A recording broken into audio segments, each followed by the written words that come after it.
How you doing, people? Hope you are well and training like well-oiled cat-like machines. I've got a story about that in a minute, but in the meantime, here again with a quick 20 minutes of 6-count burpees, trying to beat my last recorded score of 319. I did actually manage 325 on the International Burpee Day with a delay of about 7 seconds, so a possible 327 then, but it didn't record, so I am doing it again. Now, I've been looking around YouTube and I'm seeing quite a few people injured at the moment, or at least niggles of some sort. And it does beg the question about body management when we're all trying to train hard and consistently. There can be an attitude of 3 wheels on my wagon and I keep rolling on, which is a very old song you may or may not be aware of. But yeah, body management as everybody gets older, or even for the young who are training hard, keeping yourself injury free is crucial. Now, without repeating myself, the things that have worked for me are things like applying ice or very cold water to worked areas, worked body parts when you are not injured, keeps injuries at bay.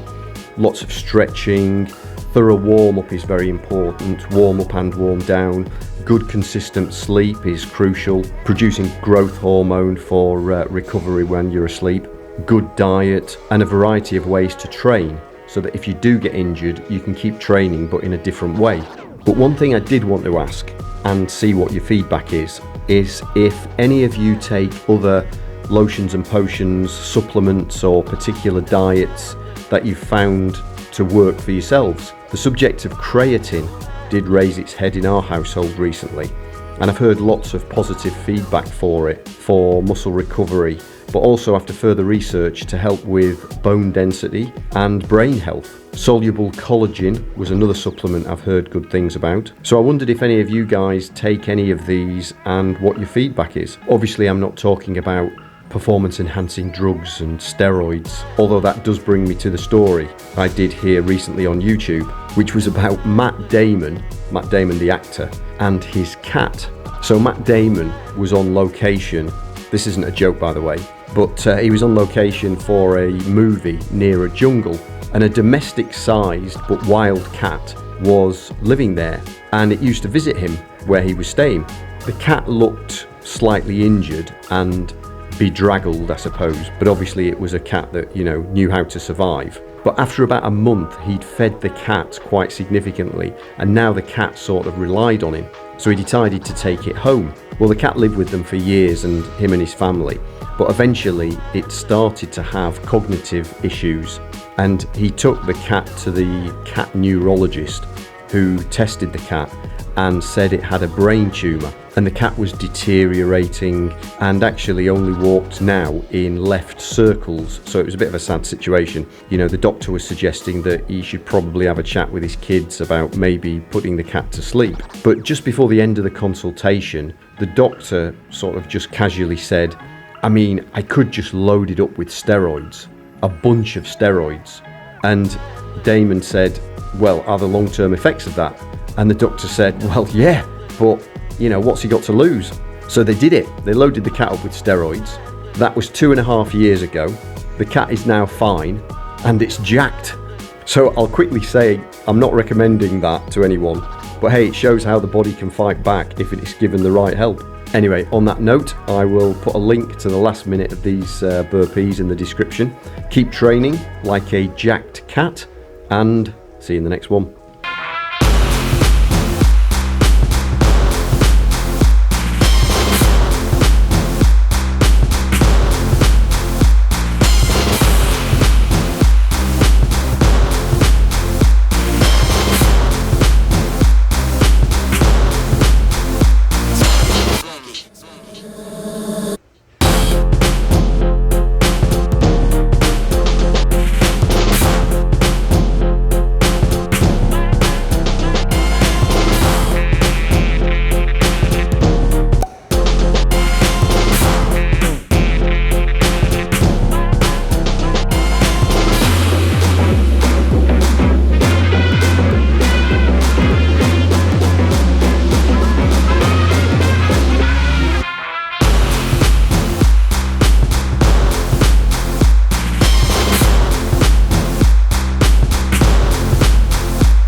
yo.